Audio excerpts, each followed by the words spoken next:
3 da manhã, 1 de março de 2008. Uma chamada é recebida pelo serviço 911 do condado de Wood, Texas. Uma mulher relata um incêndio em uma casa particular nos arredores da cidade de Alba. Gritos são ouvidos ao fundo, e sons semelhantes a tiros. O endereço é County Road 2370, área residencial. A casa mais próxima fica a 200 metros. O quartel dos bombeiros, a 15 quilômetros. A primeira equipe chega em 12 minutos. A casa está em chamas. As chamas irrompem pelas janelas, subindo até o telhado. A estrutura de madeira queima rapidamente. O comandante da equipe, Charles Peterson, dá a ordem para entrar. Os bombeiros arrombam a porta da frente. A visibilidade é zero. Eles avançam tateando. A primeira vítima é encontrada no corredor. Um homem, ferimento a bala na cabeça. A segunda, na sala de estar. Uma mulher, tiro no peito. Peterson chama a polícia pelo rádio. Isso não é mais apenas um incêndio. Outros 2 são encontrados no quarto. Adolescentes. Mas as feridas são diferentes. Cortes profundos. Alguém usou um facão ou um machado. 4 mortos, 2 tipos de arma e sinais de incêndio criminoso. O fogo claramente começou em vários pontos simultaneamente. De repente, um dos bombeiros ouve um gemido. Um homem rasteja pela fumaça vindo de um cômodo mais distante. Ele está consciente, mas ferido. Queimaduras, um ferimento na cabeça. Ele é levado para fora. Os paramédicos começam a prestar socorro. O homem diz o nome, Terry. É a casa dele. Ele é o pastor da igreja batista local Miracle Faith. O detetive Alvin Wilson chega ao local por volta das 4 da manhã. O incêndio está contido, mas a casa está destruída. Ele se aproxima da ambulância, onde Terry recebe oxigênio. Wilson descobre: deveria haver 6 pessoas na casa. Terry, sua esposa Penny, 2 filhos, Matthew e Tyler, 2 filhas, Erin e a caçula Penny. 4 mortos, 1 sobrevivente, Terry. Aritmética simples. Falta uma pessoa. Onde está Erin? Pergunta o detetive. Terry não sabe. A última coisa que ele se lembra são tiros, gritos, um golpe na cabeça. Quando acordou, a casa já estava em chamas. Wilson anuncia a busca. Erin Caffey, 16 anos, estudante de uma escola local. Equipes de busca se espalham ao redor da casa. Antes de Terry ser levado ao hospital, o detetive faz uma última pergunta. Quem fez isso? Terry diz que não viu. Alguém invadiu a casa durante a noite. Ele acordou com os tiros. Tentou ajudar a família, mas recebeu um golpe na cabeça. Depois, um apagão. A versão é lógica. Ataque armado, múltiplas armas, incêndio criminoso para destruir evidências, possível sequestro de Erin. Para o Texas rural, isso não é incomum. As casas são distantes, os vizinhos não ouvem os tiros, a polícia demora a chegar. Os criminosos sabem disso. Wilson inicia a investigação padrão, inspeção da cena do crime, perícia forense, interrogatórios, verificação de possíveis dívidas ou conflitos familiares. Ao amanhecer, os peritos criminais continuam o trabalho na casa queimada. Às 7h30 da manhã, chega a informação. Erin Caffey foi encontrada, viva, sentada em um carro no estacionamento de um posto de gasolina abandonado a 15 milhas de casa. O policial de patrulha é o primeiro a chegar ao local. Um velho Ford Taurus. Erin está no banco da frente, sem ferimentos, sem sinais de luta, roupas limpas, nenhuma queimadura ou ferimento. Wilson chega 20 minutos depois. Aproxima-se do carro. Erin olha fixamente para a frente. Não chora, não grita, apenas senta. O detetive se apresenta, pergunta como ela se sente. Erin responde brevemente: bem, não está ferida. O que aconteceu esta noite? Erin fica em silêncio por alguns segundos. Então diz: eu não sei. Eu fugi. uma explicação lógica. Ouviu os tiros, assustou-se, saiu correndo, pegou o carro, foi embora. Mas Wilson tem 23 anos de experiência em investigações. Ele viu centenas de pessoas que perderam entes queridos. Choque, lágrimas, histeria, torpor. Erin não tem nada disso. Ela está calma. Calma demais para alguém que acabou de perder toda a família. Wilson oferece levá-la à delegacia para prestar depoimento. Erin concorda sem objeções. Durante todo o caminho, ela permanece em silêncio, olhando pela janela.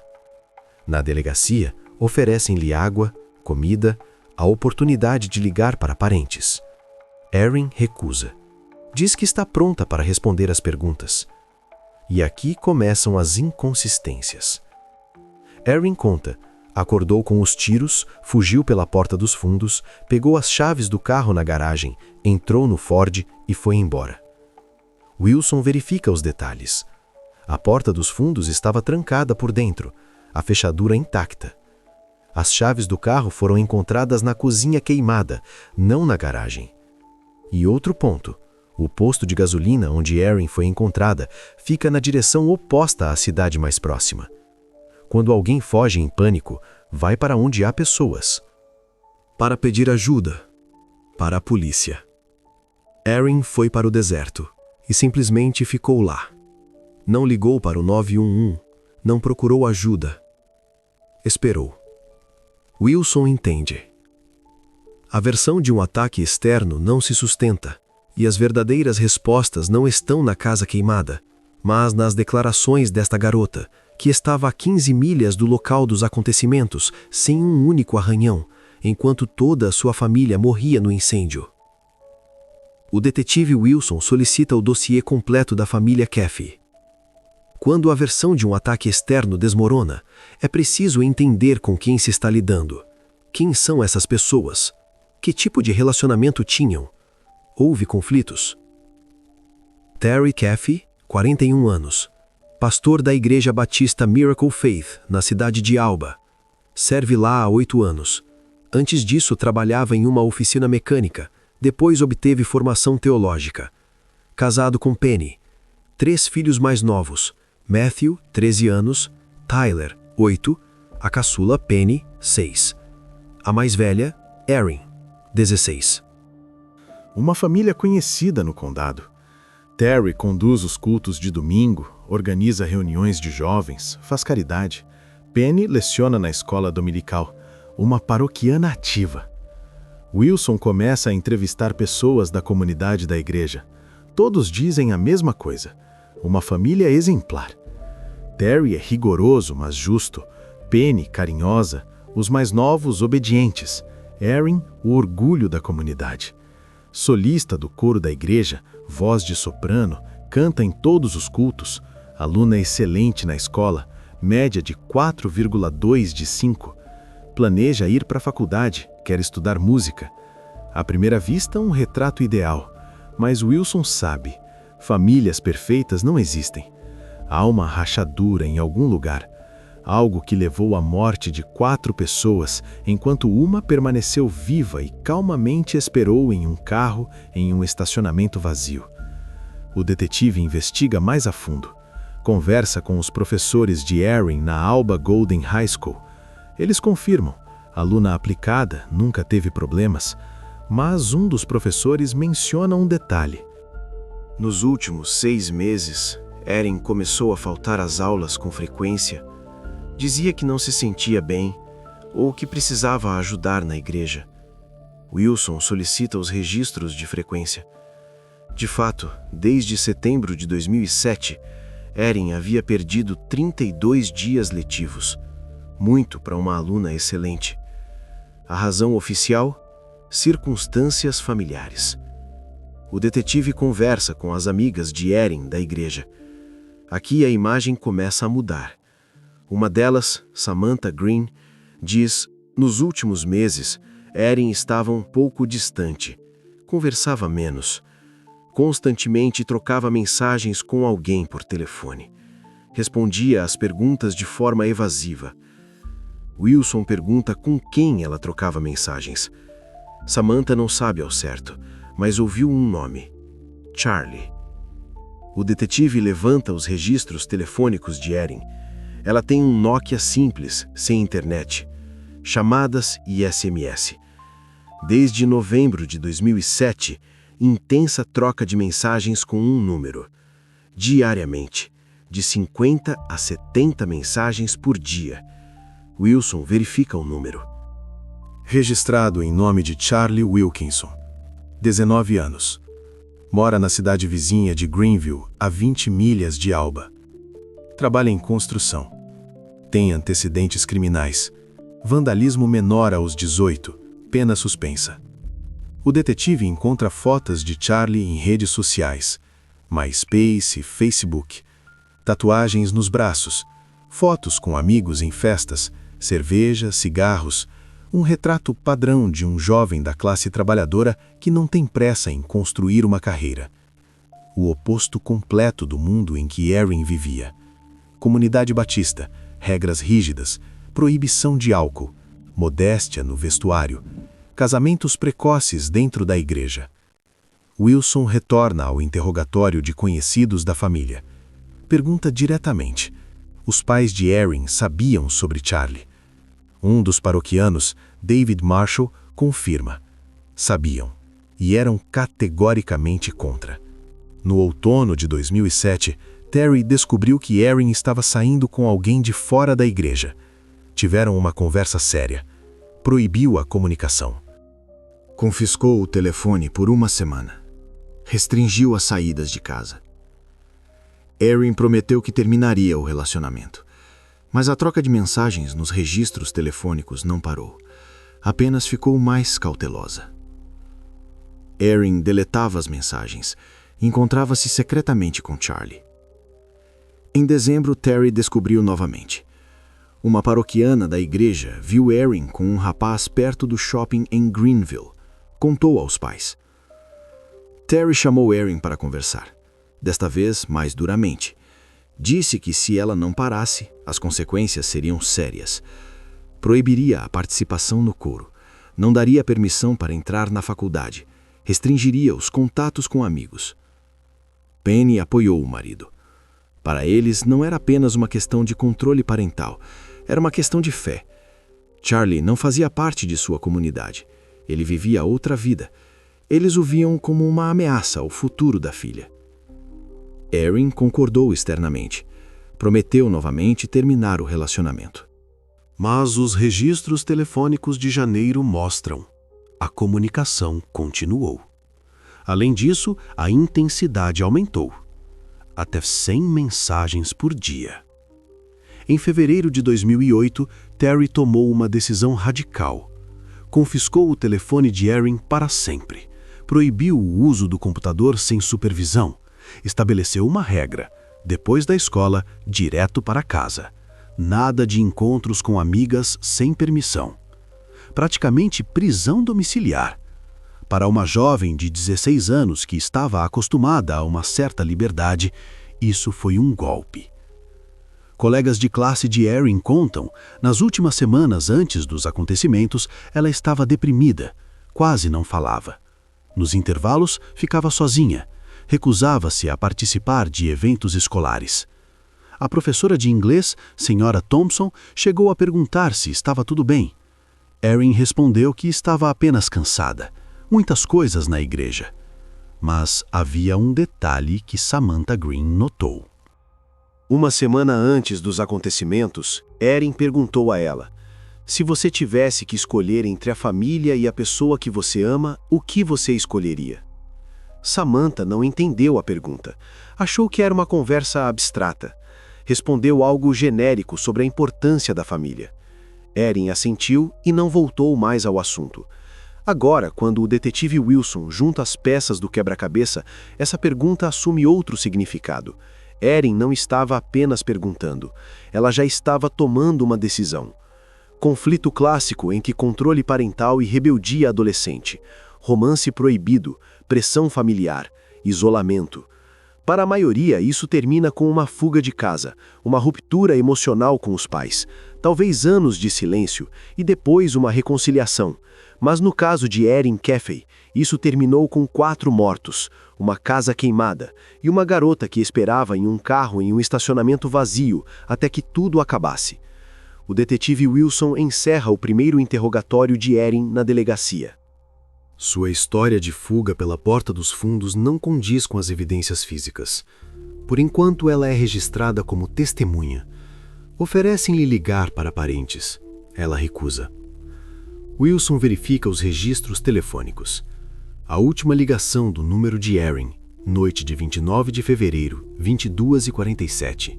Recebida, do número de Charlie Wilkinson. 3 minutos de conversa. O detetive solicita um mandado de prisão para Charlie, procedimento padrão nessas circunstâncias. Os policiais vão até o endereço em Greenville. A casa está vazia.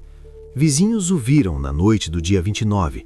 Depois, ele saiu em uma caminhonete. Para onde? Ninguém sabe. Wilson anuncia a busca.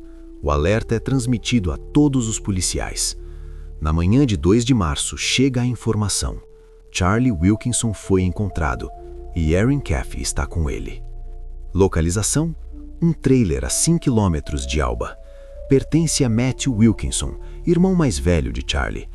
Matthew trabalha como caminhoneiro, usando o trailer entre as viagens. Os policiais cercam um local. Charlie e Erin saem sem resistência. Wilson chega 40 minutos depois. A primeira coisa que chama a atenção é o estado de Erin. Pijama, camiseta rosa, calças xadrez, descalça. Cabelos despenteados, rosto pálido. Ela treme. Charlie está ao lado, de jeans e camiseta preta. Calmo, mãos nos bolsos. Eles são separados em carros diferentes. Wilson começa com Erin. Segundo ela, na manhã de 1º de março, enquanto estava sentada no Ford no estacionamento do posto de gasolina abandonado, outro carro se aproximou dela. 2 homens mascarados saíram. Sacaram armas. Ordenaram que ela saísse. Ela obedeceu.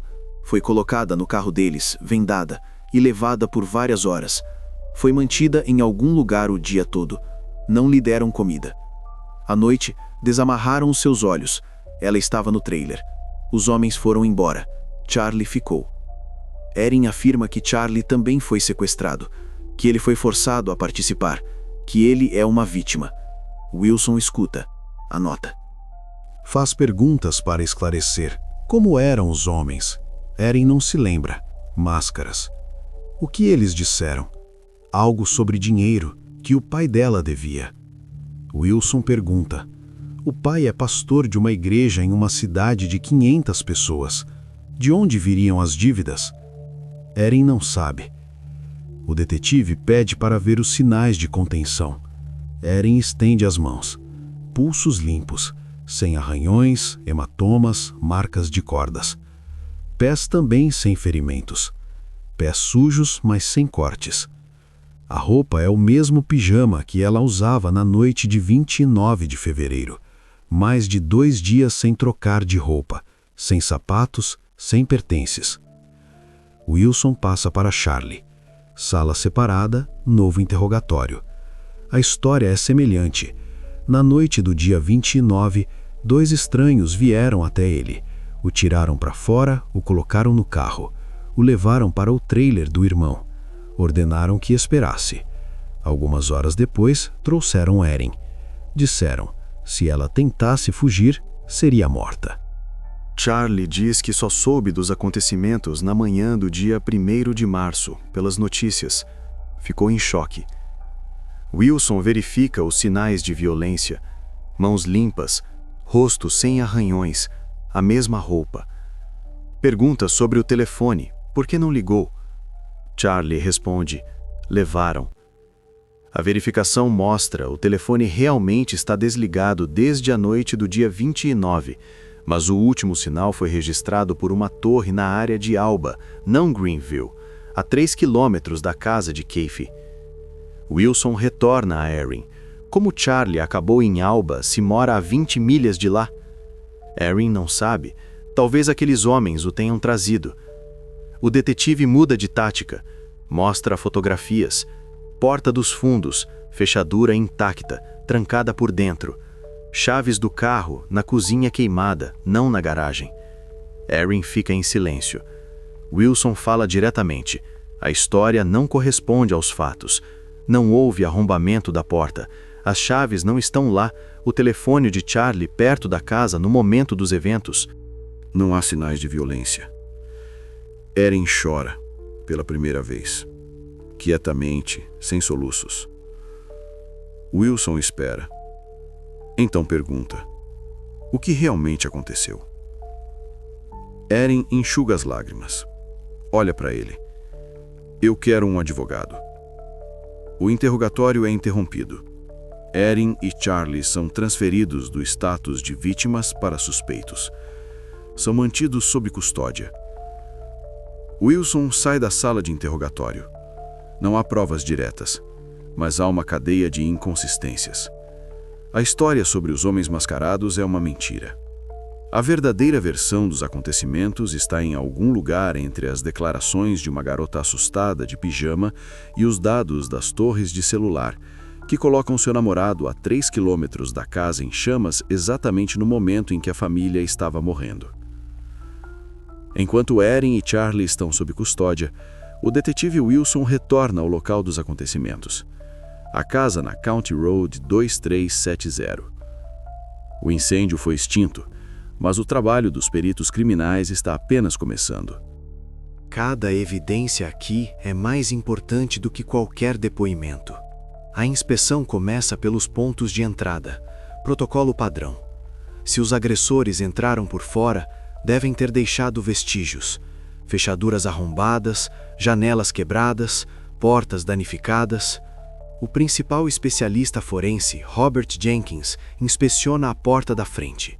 A fechadura está intacta, nenhum arranhão de gosmas, nenhum sinal de força. A porta foi aberta com chave por dentro. A porta dos fundos, a mesma pela qual Erin supostamente fugiu, Jenkins registra. A fechadura está trancada, e trancada por dentro com a tranca acionada. É fisicamente impossível abri-la por fora. Para sair por esta porta e trancá-la assim, é preciso estar dentro da casa. As janelas do primeiro andar, todas intactas, nenhuma está quebrada. Os caixilhos não estão danificados, as trancas estão no lugar. Jenkins elabora um esquema. A conclusão é inequívoca. Não houve entrada forçada. Quem quer que estivesse na casa naquela noite foi deixado entrar, ou tinha uma chave. A próxima etapa, análise dos restos mortais.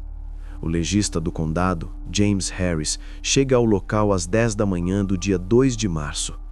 As 4 vítimas ainda estão no local. Não podem ser movidas até que suas posições sejam completamente documentadas. Harris começa pelo corredor. A primeira vítima, Matthew Caffey, 13 anos, deitado de bruços, ferimento de arma de fogo na região occipital, orifício de entrada de calibre médio, provavelmente 9 mm ou .40. Sala de estar. Penny Caffey, 38 anos, tiro na parte superior do tórax. A natureza da ferida indica um tiro a queima-roupa. Vestígios de queimadura de pólvora ao redor do orifício de entrada. Quarto, Tyler Caffey, 8 anos, e a caçula Penny, 6. Aqui o cenário é diferente. Múltiplos ferimentos por corte. Profundos. Lâmina pesada. Harris faz as medições preliminares. Profundidade das feridas de 10 a 15 centímetros. A largura do corte indica uma arma longa e afiada, não uma faca, algo mais maciço. Ele observa a quantidade. Cada um, mais de 10 ferimentos. Não são golpes únicos, é uma ação metódica, repetida. Na criminalística existe um termo, overkill, violência excessiva, quando o assassino causa muito mais danos do que o necessário. Geralmente isso indica uma conexão emocional com a vítima, pessoal, raiva ou ódio profundo. Harris registra isso no relatório. A natureza dos ferimentos não corresponde a um roubo a sangue frio. Ladrões agem rápida e eficientemente. Aqui é diferente. Aqui alguém gastou tempo. Continuou a golpear repetidamente. Jenkins continua a inspeção da casa. No cômodo mais distante, de onde Terry rastejou, encontra um detalhe interessante. No chão, uma poça de sangue. Ao lado, vestígios de arrastamento. Terry tentou alcançar a saída, deixando um rastro de sangue. Mas há mais. Na parede, perto da cama, uma impressão de mão, ensanguentada. Jenkins tira uma foto, pega uma amostra. A impressão é nítida. Pode-se realizar uma análise. A busca continua. Na sala de estar queimada, os peritos encontram cápsulas, 9 milímetros, 4 delas, preliminarmente, de uma pistola Glock ou modelo similar. E então, no canto do quarto, sob os restos carbonizados de um armário, Jenkins descobre uma arma, longa, lâmina curva, o cabo parcialmente carbonizado. Ele retira o achado, uma espada samurai, uma katana. O comprimento da lâmina é de cerca de 70 centímetros. Na lâmina, vestígios de material biológico. Jenkins empacota a espada em um saco de evidências. É a arma do crime, a mesma que causou os ferimentos por corte. A questão é de onde ela veio. A família Caffey não tinha coleção de armas. Terry, pastor, não caçador, não colecionador de armas brancas. A espada foi trazida, especificamente. Alguém planejava usar exatamente ela. Ao meio-dia, os peritos criminais concluem a inspeção inicial. O quadro se forma, mas ainda há lacunas. Wilson solicita o interrogatório dos vizinhos. County Road 237, área rural, as casas são distantes, mas talvez alguém tenha visto ou ouvido algo. Os policiais de patrulha vasculham as propriedades próximas. A maioria dos moradores estava dormindo. Ninguém ouviu tiros. As casas são muito distantes umas das outras. Mas uma vizinha, Dorothy McGregor, uma aposentada de 72 anos, morando a 200 metros, presta depoimento. Ela sofre de insônia. Naquela noite não dormiu, sentou-se à janela tomando chá. Por volta das 3 da manhã, ela viu um carro saindo da casa dos Caffey. Faróis apagados, o carro se movia lentamente, sem luz. Dorothy não deu importância, pensou que alguém da família estava saindo de manhã cedo, mas lembrou-se, porque era estranho, por que dirigir sem faróis? Ela não conseguiu distinguir o modelo, escuro, distância, mas definitivamente um carro de passeio, de cor escura. Wilson pergunta sobre o horário. Dorothy diz, entre 3 e 3:30. Não se lembra com mais precisão. O detetive compara. A ligação para o 911 foi recebida às 3:00. Os bombeiros chegaram às 3:12. Isso significa que o carro saiu já após o início do incêndio, mas antes da chegada dos serviços de emergência. Alguém deixou a cena do crime imediatamente após os eventos, e o fez secretamente, sem faróis, para não chamar a atenção. Erin afirmou que saiu no Ford Taurus imediatamente após ouvir os tiros. Se sua versão for verdadeira, ela deveria ter deixado a casa antes das 3 da manhã. Mas Dorothy viu o carro entre 3 e 3:30. Mais uma inconsistência no depoimento da única sobrevivente da família do pastor. Wilson transmite a descrição do carro de Charlie, uma Chevrolet Silverado, caminhonete prata. Se Charlie realmente foi sequestrado, o carro deveria estar perto de sua casa em Greenville. Caso contrário, sua história é uma mentira. Por volta das 2 da tarde de 2 de março, uma mensagem chega. Um patrulheiro para Silverado na Highway CS9, a 40 milhas de Alba. Quem está ao volante não é Charlie. Um jovem se apresenta.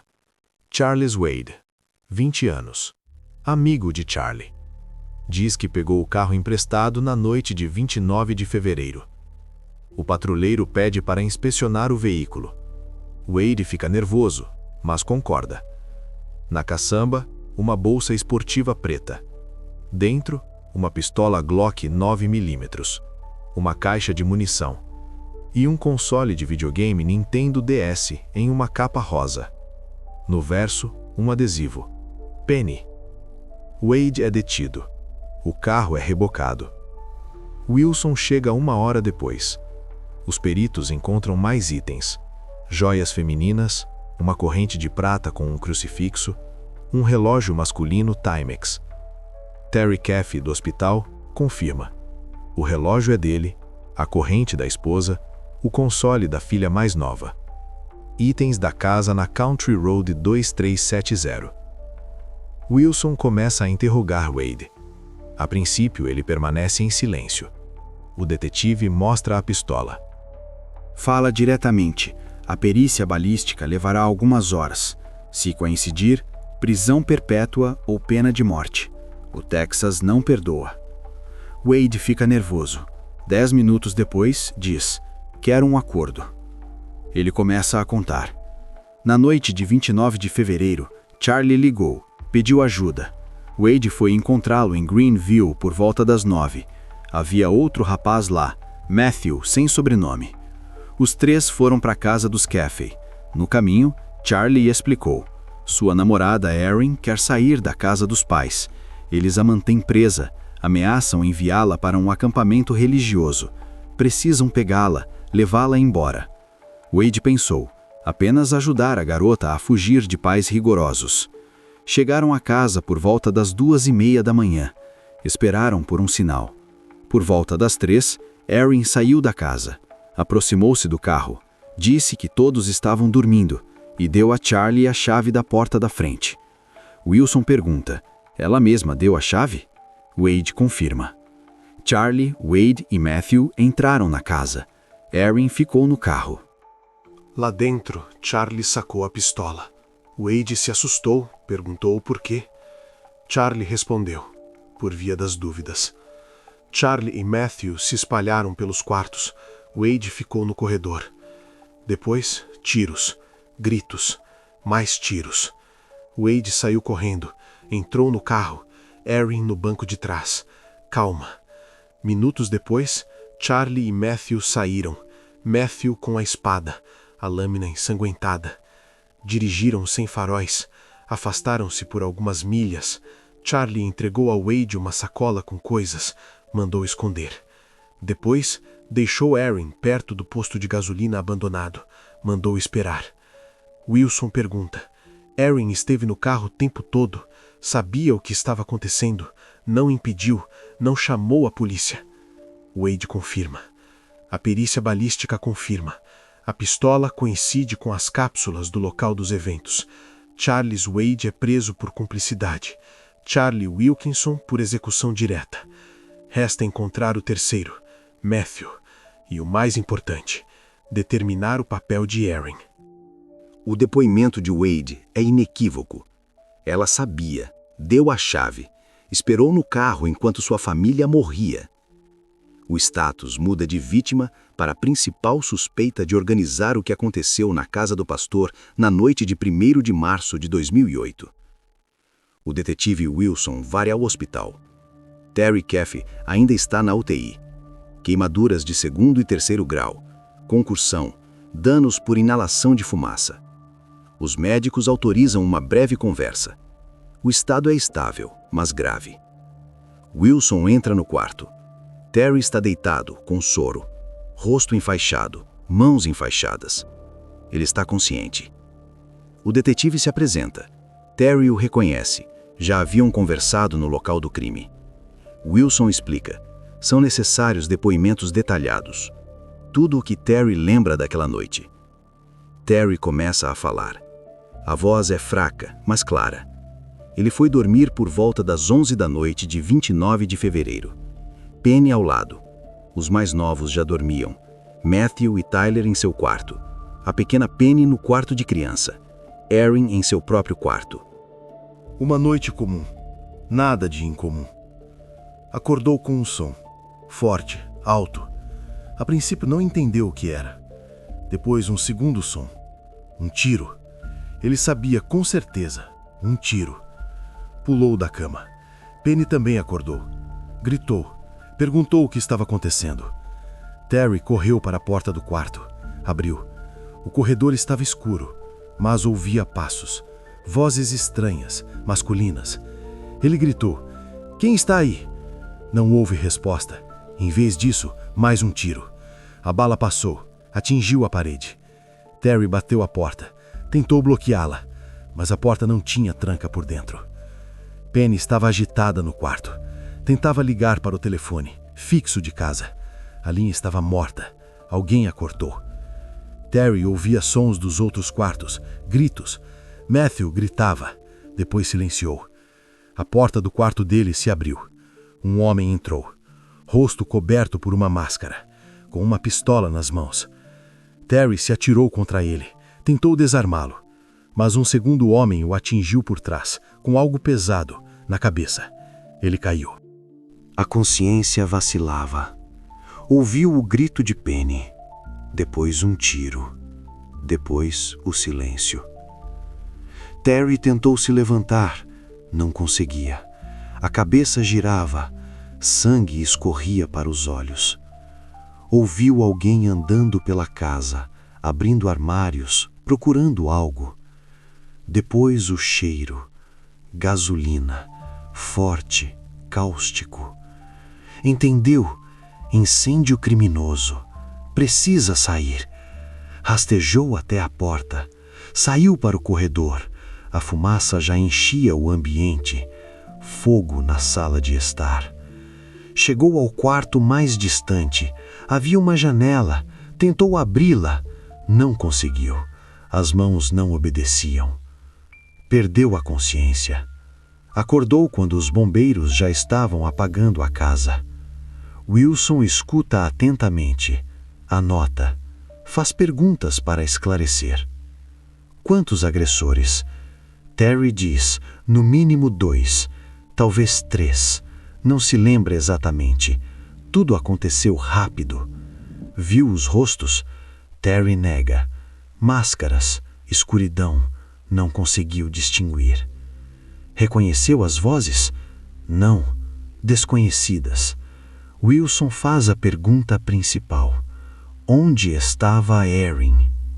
Terry para. Fica em silêncio por alguns segundos. Diz: "Não sei. Não a vi naquela noite. Não ouvi a voz dela. Não me lembro dela ter gritado." O detetive esclarece. O quarto dela fica no segundo andar, ao lado dos quartos de Matthew e Tyler.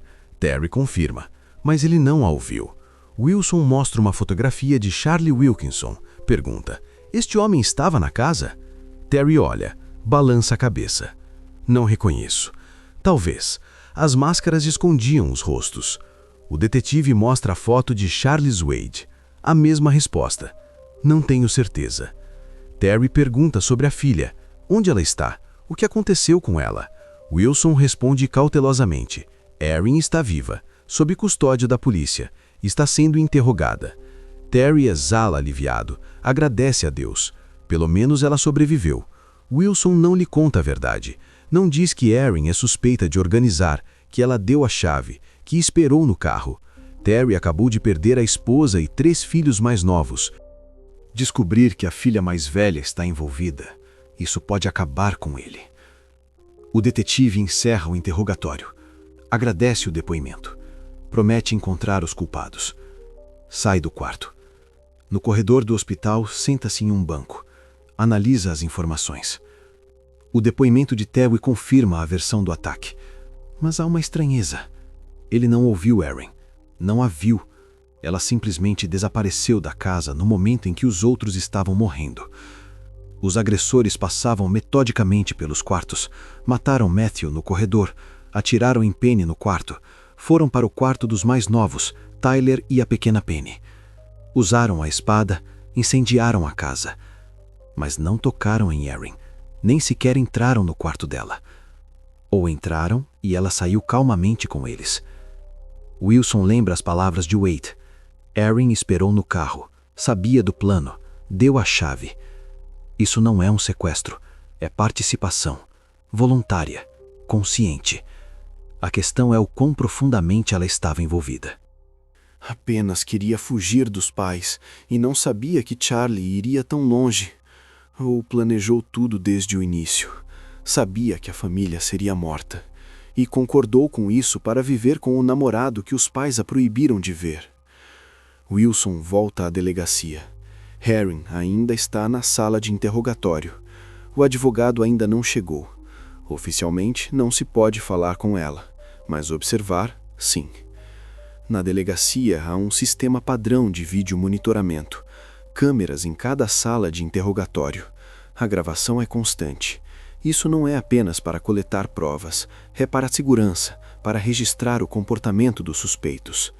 Wilson senta-se na sala de monitoramento. Na tela, Herring.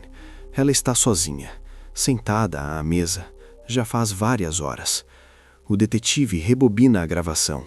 Observa como ela se comportou enquanto ele estava ausente. Os primeiros minutos depois de ser deixada sozinha. Herring senta-se calmamente, olha para a parede. Depois começa a observar a sala. Levanta-se, aproxima-se do espelho. É um painel de vidro unilateral. Ela não sabe que pode estar sendo observada. Erin olha seu reflexo, ajeita o cabelo, passa os dedos pelo rosto, verifica se há vestígios de lágrimas. Depois senta-se novamente, coloca as mãos na mesa, observa as unhas. O esmalte está um pouco descascado. Ela cutuca o esmalte em um dedo, concentrada, como se essa fosse a tarefa mais importante no momento. Wilson continua a assistir. Erin levanta-se novamente, começa a andar pela sala, passos curtos, em círculo. Depois para e começa a cantolorar algo. O detetive aumenta o volume. A melodia é discernível, uma música pop, algo das paradas de sucesso. Erin a canta baixinho, quase para si mesma. Balança no ritmo. Isso dura alguns minutos. Depois ela senta-se novamente, apoia a cabeça nas mãos. Não chora, apenas fica assim. Wilson continua assistindo. 1 hora se passa. Erin levanta-se, aproxima-se da porta. Bate. O oficial de plantão abre. Pergunta o que ela precisa. Erin pede água. O oficial traz um copo plástico. Erin bebe de uma vez. Depois pergunta: quando vão me devolver o telefone? O oficial não entende. Pergunta qual telefone. Erin explica: seu Nokia, o que foi levado na detenção. Ela precisa verificar as mensagens. O oficial diz que não sabe. A decisão será do detetive. Erin assente, volta para a mesa. Wilson interrompe a gravação, rebobina, assiste ao episódio novamente. Erin pergunta sobre o telefone, não sobre a família, não sobre o pai que está no hospital, não sobre os irmãos e irmã mais novos, não sobre a mãe, sobre o telefone. O detetive continua a assistir, mas 1 hora depois, outro oficial entra na sala, traz um sanduíche e suco, kit padrão para detidos, coloca na mesa. Erin olha para a comida, pega o sanduíche, desembrulha, morde, mastiga, normal, calma. Bebe o suco, agradece ao oficial. O oficial pergunta como ela se sente. Precisa de assistência médica? Erin balança a cabeça, diz que está tudo bem, apenas cansada. O oficial sai. Erin termina o sanduíche, limpa as mãos em um guardanapo, começa a observar as unhas novamente. Wilson desliga a gravação. Chama o psicólogo do departamento. A doutora Susan Miller trabalha com a polícia há 15 anos, especializada em perfis de suspeitos. Wilson mostra a gravação a ela. Miller assiste atentamente, em silêncio. Depois faz uma avaliação. O comportamento de Erin não corresponde a uma reação normal ao trauma. Uma pessoa que acabou de perder a família apresenta certos sinais: choque, negação, raiva, lágrimas, apatia. Erin não tem nada disso. Ela está calma, verifica as unhas, cantarola músicas, pergunta sobre o telefone. come um sanduíche com apetite. Miller explica: tal comportamento pode indicar duas opções. A primeira, choque profundo, tão forte que a psique desliga as emoções. A pessoa funciona no piloto automático.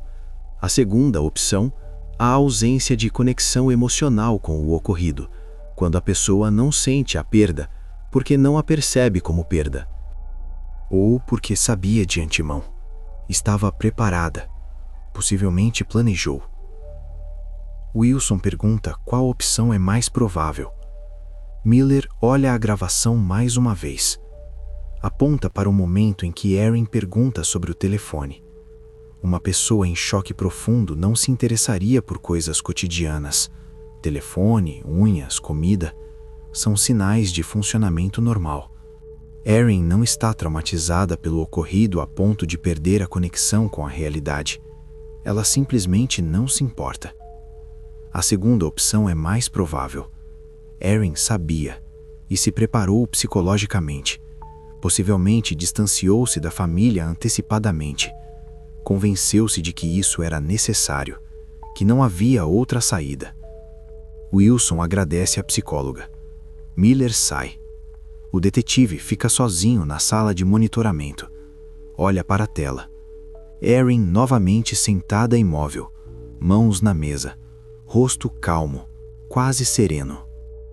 Como se estivesse apenas esperando um ônibus e não sob suspeita de envolvimento nos eventos que ceifaram a vida de sua mãe, 2 irmãos e irmã menos de 2 dias atrás. A próxima etapa são os interrogatórios separados. Charlie Wilkinson e Charles Wade, em salas diferentes, cada um com seu advogado. Tática padrão de investigação: separar os suspeitos, comparar depoimentos, encontrar contradições. Wilson começa com Charlie, 19 anos. Trabalha em construção. Até agora, apenas uma condenação por vandalismo menor.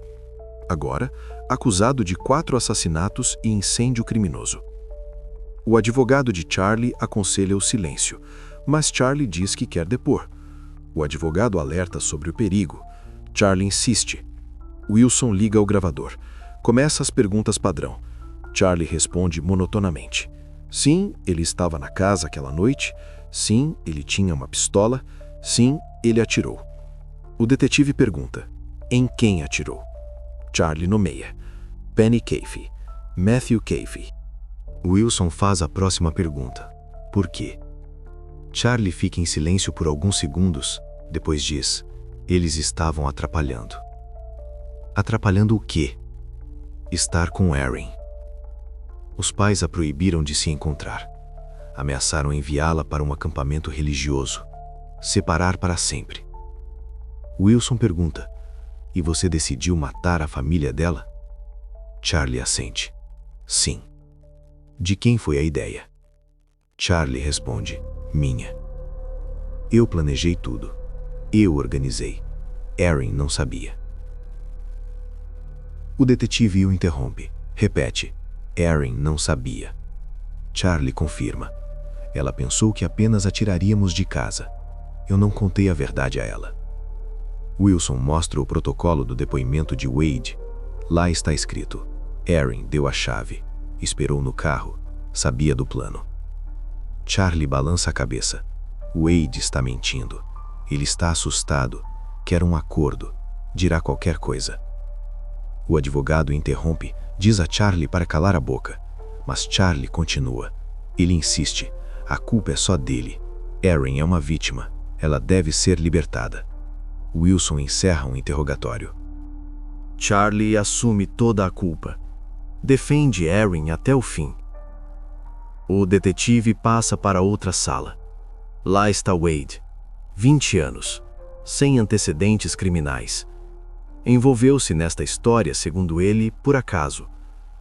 O advogado de Wade está determinado a fazer um acordo.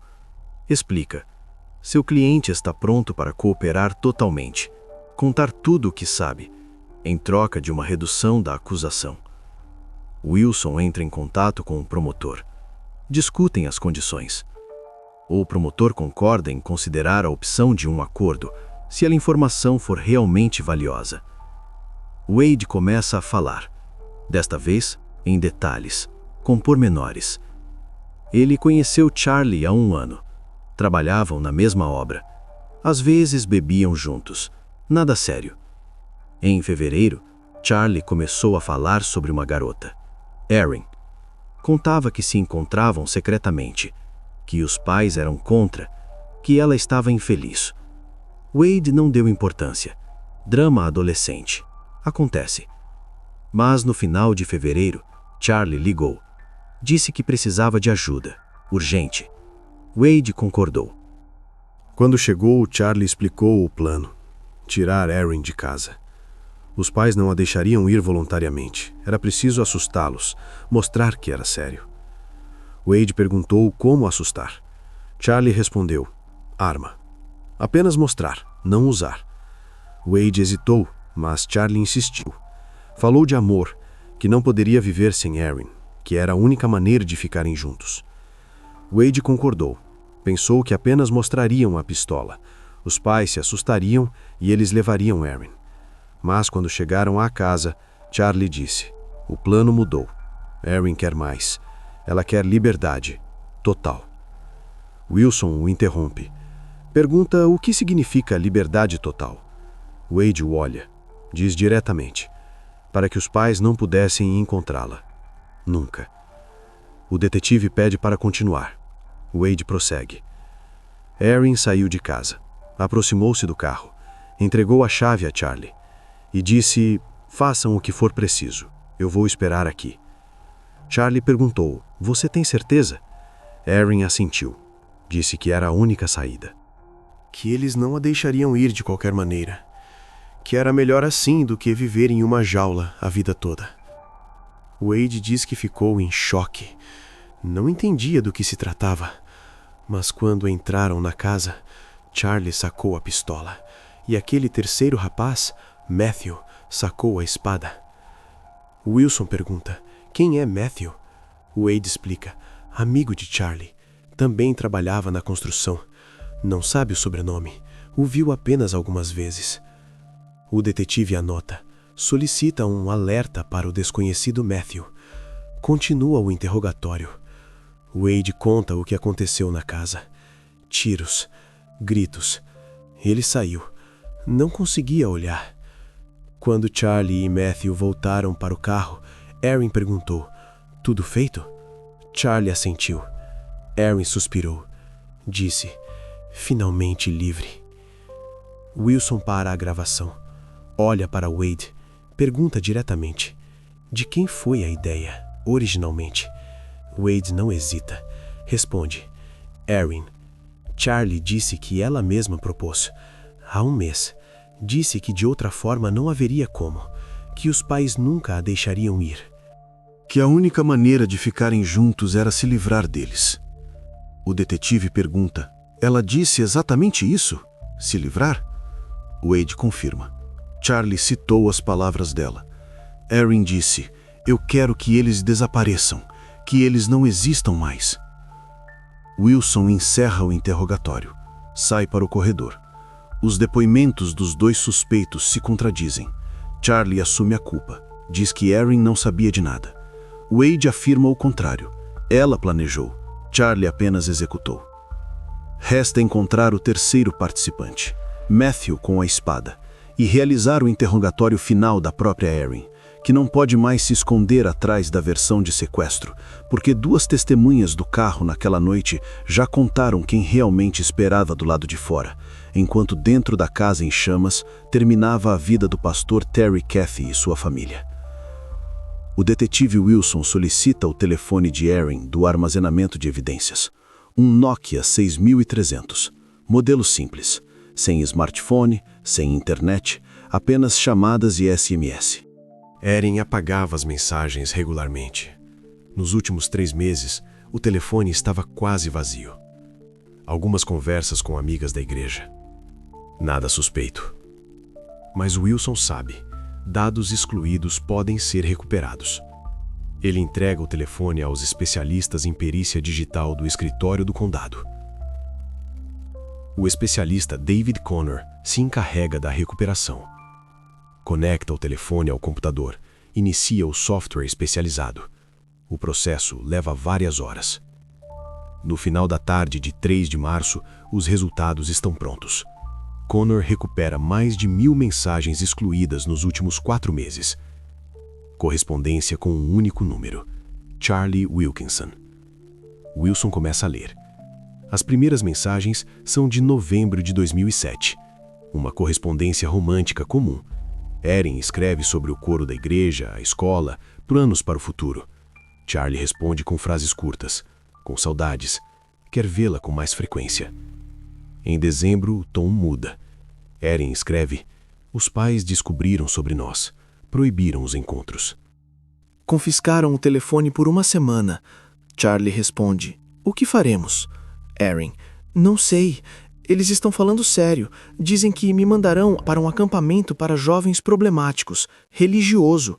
Lá não há telefones, nenhum contato com o mundo exterior. Charlie: vamos inventar algo. Algumas semanas se passam, a correspondência se torna menos frequente. Erin escreve em fragmentos, quando os pais não veem. Em janeiro, um novo tema surge. Erin: não consigo mais viver assim. Eles controlam cada passo. É uma prisão. Charlie: vamos embora daqui. Começaremos uma nova vida. Erin: como? Não tenho dinheiro. Não tenho documentos. Pai mantém tudo trancado. Charlie: eu vou dar um jeito. Wilson continua a ler. No final de janeiro, a correspondência se torna mais específica. Erin: eles nunca me deixarão ir voluntariamente, entende? Nunca. Charlie: então precisamos agir de outra forma. Erin: como? Não por telefone. Vamos nos encontrar, conversar. Alguns dias de silêncio. Depois uma nova mensagem. 3 de fevereiro. Você estava falando sério sobre aquele plano. Sim, se você concordar. Preciso pensar. Pense, mas o tempo é curto. Seu pai falou sobre o acampamento em março. Na semana seguinte, troca de mensagens curtas. Erin claramente pondera as opções. 12 de fevereiro, mensagem-chave de Erin. Eu concordo, mas tudo deve parecer um assalto, para que não me suspeitem. Entendi. Eu encontrarei as pessoas. Quando? Em breve. Prepare-se. Wilson faz uma cópia dessas mensagens, envia ao promotor. Esta é uma prova direta de conspiração. Ele continua a ler. Última semana de fevereiro. A intensidade da correspondência aumenta. 25 de fevereiro. Charlie. Encontrei 2. Estão prontos para ajudar. São confiáveis? Sim, expliquei a situação. Disse que seus pais são perigosos. A mantém à força. Ok. Quando? Sexta-feira, dia 29, tarde da noite. Preciso pensar em tudo. 27 de fevereiro. Erin envia uma mensagem detalhada. Descrição da casa. Onde ficam os quartos. Onde os pais dormem. Onde os mais novos. Onde fica o quarto dela. Charlie. Recebido. Tudo claro. 28 de fevereiro. Um dia antes dos acontecimentos. Erin. Deixarei a porta destrancada, mas finjam que arrombaram. Quebrem uma janela ou algo assim. Charlie. Ok. Erin. E mais, não posso estar dentro quando isso acontecer. Sairei antes. Esperarei no carro. Charlie. Como quiser. O importante é que tudo pareça crível. Depois direi à polícia que fugi, assustada. Última mensagem. 29 de fevereiro, 22h34. Erin. Eles estão todos dormindo. Façam isso hoje. Eu deixarei a porta aberta. Chave na caixa de correio. Charlie. Saia em 10 minutos. Espere na estrada. Erin. Te amo. Charlie. Eu também. Em breve estaremos juntos. Para sempre. Wilson fecha o arquivo. As evidências são irrefutáveis. Erin não apenas sabia do plano, ela o iniciou, deu instruções precisas, garantiu o acesso à casa. Coordenou o horário, criou um álibi de antemão. A correspondência mostra premeditação, planejamento ao longo de 1 mês, consideração dos detalhes, preparação de uma versão para a polícia. Esta não é uma decisão impulsiva de uma garota assustada. É um cálculo frio de alguém que decidiu se livrar da família por um relacionamento com um rapaz que os pais a proibiram de ver. O promotor do condado de Wood, John Sigler, recebe a correspondência recuperada. Ele a estuda junto com Wilson. A imagem é clara. Erin não é uma vítima. Ela é a organizadora. Sigler prepara a acusação. 4 acusações de cumplicidade em assassinato em 1º grau. No Texas, isso significa prisão perpétua ou pena de morte. Mas no dia seguinte, o advogado de Erin entra em cena. Catherine Burns, uma defensora experiente de Dallas, especializada em casos de alto perfil com suspeitos menores de idade. Burns realiza uma coletiva, anuncia a posição oficial da defesa. Erin Caffey é uma vítima. Vítima de manipulação psicológica por parte de um homem adulto. Charlie Wilkinson tem 19 anos. Erin, 16. A diferença de idade é crítica para a formação de relacionamentos dependentes. Burns cita estudos. Adolescentes com educação religiosa rigorosa são especialmente vulneráveis à manipulação. Erin cresceu em um ambiente isolado, comunidade batista, controle parental rígido, proibição de comunicação fora da igreja. Charlie se tornou para ela a primeira pessoa de fora, o primeiro a dar uma sensação de liberdade, um exemplo clássico de dependência emocional. A advogada continua, afirma, a correspondência no telefone não prova a iniciativa de Erin. Pelo contrário, mostra a pressão psicológica gradual por parte de Charlie. Ele manipulou seus medos, falou sobre o acampamento para jovens problemáticos, criou uma sensação de desesperança, inculcou que os pais eram inimigos, que a única saída eram ações radicais. Burns introduz um termo, coerção por dependência emocional. Erin não podia resistir. Tinha medo de perder a única pessoa que, segundo ela, a amava. A advogada apresenta exemplos da correspondência, frases em que Charlie empurra Erin para a decisão. O tempo é curto. Seu pai não deixa escolha. Essa é a única maneira. A defesa constrói a linha. Erin agiu sob pressão psicológica. Não entendeu as consequências. Pensou que Charlie apenas assustaria os pais. Não sabia do plano real. Sigler imediatamente refuta. Aponta para mensagens específicas de Erin. Eu concordo. Tudo deve parecer um assalto. Eu deixarei a porta aberta. Essas não são palavras de uma vítima de manipulação. É participação ativa no planejamento. Mas Burns não desiste. Introduz uma nova versão. Síndrome de Estocolmo. Erin era tão dependente emocionalmente de Charlie que estava disposta a fazer qualquer coisa para não perdê-lo. A advogada declara: Charlie ameaçou. Disse que se Erin não ajudasse, ele a deixaria, a abandonaria. Para uma garota de 16 anos em isolamento religioso, isso equivaleria ao fim do mundo. Burns solicita uma perícia psicológica. Quer provar que Erin estava em um estado de dependência emocional, próximo ao patológico. Sigler objeta, mas o tribunal permite a perícia. 2 psicólogos independentes são nomeados. Uma semana se passa. Os peritos realizam uma série de entrevistas com Erin, testes, análise de comportamento. O primeiro perito, o Dr. Robert Lynch, emite um parecer favorável à acusação. Erin demonstra sinais de desenvolvimento cognitivo normal, entende a diferença entre certo e errado, capaz de tomar decisões conscientes. O segundo perito, a doutora Elizabeth Gray, emite um parecer oposto. Vê sinais de personalidade dependente. Erin buscava a aprovação externa, estava disposta a se submeter à autoridade para ser aceita. 2 opiniões contraditórias. A defesa usa o parecer de Gray, a acusação, o parecer de Lynch. Wilson continua a investigação. Entrevista os colegas de classe de Erin. Procura evidências de seu verdadeiro estado antes dos eventos. A maioria diz: Erin estava calma, não parecia assustada, não demonstrava sinais de violência ou pressão psicológica. Uma amiga, Samantha Green, dá um depoimento importante. Uma semana antes dos eventos, Erin disse a ela: "Em breve tudo mudará. Eu serei livre." Samantha não entendeu na época, pensou que era sobre ir para a faculdade ou se mudar depois da escola. Agora essas palavras soam diferente. Sigler adiciona este depoimento ao caso. Erin sabia, planejou, esperou. Burns contrapõe. A frase "eu serei livre" não prova o conhecimento do plano de assassinato. Pode significar apenas uma fuga de casa. O confronto continua. A defesa insiste. Erin é uma vítima, manipulada, dependente, incapaz de resistir à pressão de um homem adulto. A acusação afirma: Erin é a iniciadora, calculista, planejadora, providenciando o álibi antecipadamente.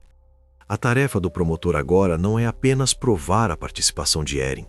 É preciso provar que ela agiu conscientemente, por sua própria vontade, compreendendo as consequências, e que foi ela quem desencadeou a cadeia de eventos que levou à morte de 4 membros de sua família na noite de 1º de março de 2008, e a transformação da casa na County Road 2370 em cinzas. O detetive Wilson expande o círculo de interrogatórios. Colegas de classe e a comunidade da igreja deram um perfil geral. Agora são necessários detalhes. Aqueles que conheceram Erin mais de perto, antes de Charlie, antes do conflito com os pais. O detetive encontra uma ex-amiga de Erin da escola primária, Jessica Thomas. Elas foram amigas por 3 anos, do 6º ao 8º ano. Depois se separaram. Jessica foi para outra escola. Jessica presta depoimento. Conta que Erin era estranha, sempre interpretava um papel. Em público, a filha exemplar do pastor, a nuna excelente, solista do coral. Em particular, uma pessoa completamente diferente. Jessica se lembra de um caso específico. 8º ano, 13 anos. Elas estavam na casa de Erin, fazendo o dever de casa. Penny trouxe biscoitos e suco para elas. Sorria, perguntava como iam as coisas na escola. Quando a mãe saiu, Erin disse: "Não suporto quando ela faz isso. Finge ser carinhosa. Na verdade, apenas controla cada um dos meus passos." Jessica não deu importância na época. Rebeldia adolescente, normal. Mas depois houve mais. Erin começou a contar fantasias. Imaginava como seria se os pais não estivessem lá, se ela morasse sozinha, sem regras, sem controle. Jessica perguntou: "Você está falando sério?" Erin riu. Disse: "Claro que não, só estou sonhando." Mas Jessica se lembrou de seu olhar, frio, distante, como se ela realmente estivesse imaginando isso em detalhes. Wilson anota. Encontra outra testemunha, Emily Carter. Estudou com Erin no 9º ano. Elas se sentavam na mesma carteira nas aulas de biologia. Emily conta uma história semelhante. Erin mentia constantemente. Pequenas coisas, grandes coisas, não importava. Dizia aos colegas que tinha um namorado da faculdade, que ele dirigia um carro esportivo, a buscava depois da escola. Emily várias vezes viu Erin entrar na velha minivan da mãe. Não havia namorado. Quando perguntou sobre isso, Erin inventou uma nova versão sem hesitar. Disse que eles haviam terminado. Uma semana depois, contava outra história, sobre um novo namorado, igualmente inventado. Emily diz: Erin mentia tão naturalmente que às vezes parecia que ela mesma acreditava em suas histórias. O detetive investiga mais a fundo. Encontra os registros do psicólogo escolar. No 10º ano, os professores encaminharam Erin para aconselhamento. Motivo: conflito com uma colega de classe. A psicóloga, senhora Jennifer Holmes, lembra-se do caso. Erin acusou outra aluna de roubar seu telefone. Fez uma cena, chorou. Exigiu que a mochila da acusada fosse verificada. Verificaram. O telefone não estava lá. Acontece que Erin o havia escondido em seu próprio armário. Quando foi descoberto, ela não pediu desculpas. Apenas disse que havia se enganado. Holmes realizou várias sessões com Erin. Notou nos registros. Demonstra sinais de comportamento manipulador. Usa emoções para atingir objetivos. Ausência de empatia pelas consequências de suas ações. Recomendou acompanhamento posterior, mas os pais recusaram. Terry disse que não havia problemas. Erin estava apenas passando pela adolescência. A igreja e a família a ajudariam. Wilson encontra outra fonte importante, o diário de Erin, retirado de seu quarto durante a busca. Os registros são datados de 2006-2007. Erin tinha 15 anos, antes de conhecer Charlie. A maior parte são pensamentos adolescentes comuns, escola, amigos, coral, mas há registros separados que se destacam. Outubro de 2006.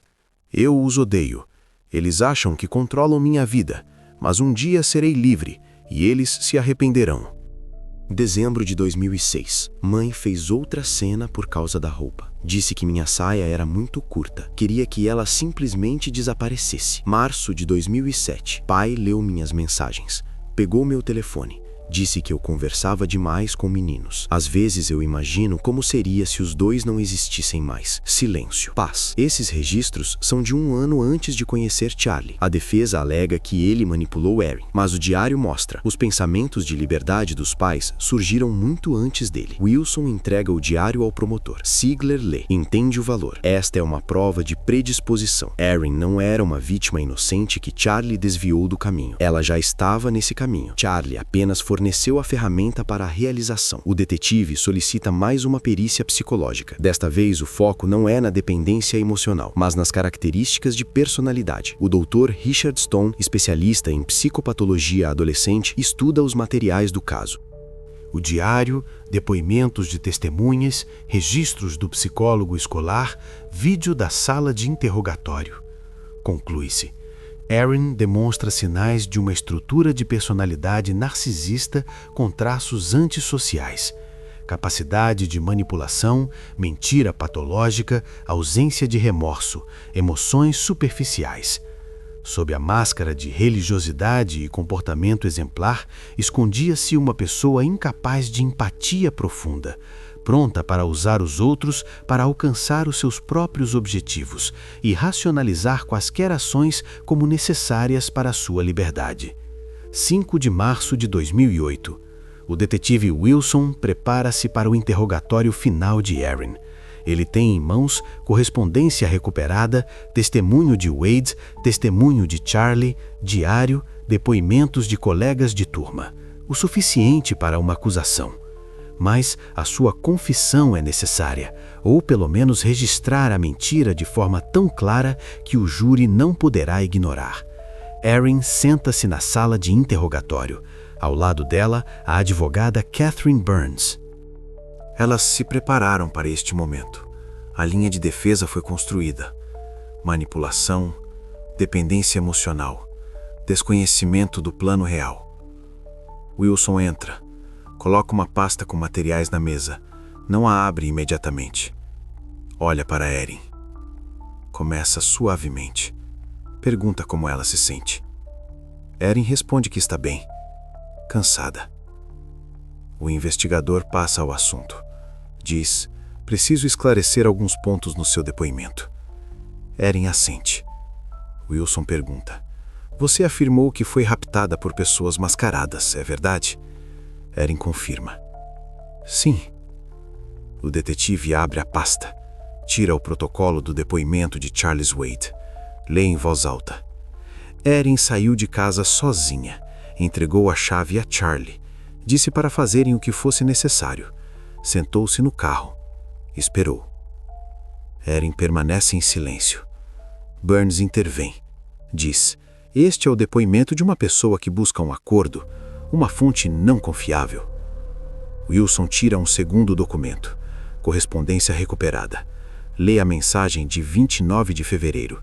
Façam isso hoje. Deixarei a porta aberta. Erin olha para a mesa. Não responde. O investigador continua. Pergunta: você escreveu isso? Erin balança a cabeça. diz. Charlie me forçou a escrever. Ameaçou. Wilson esclarece. Com o que ele ameaçou? Erin responde. Disse que me deixaria, que contaria aos meus pais sobre nossos encontros, que eu seria punida. O detetive anota. Pergunta. E você temia a punição mais do que a perda da família?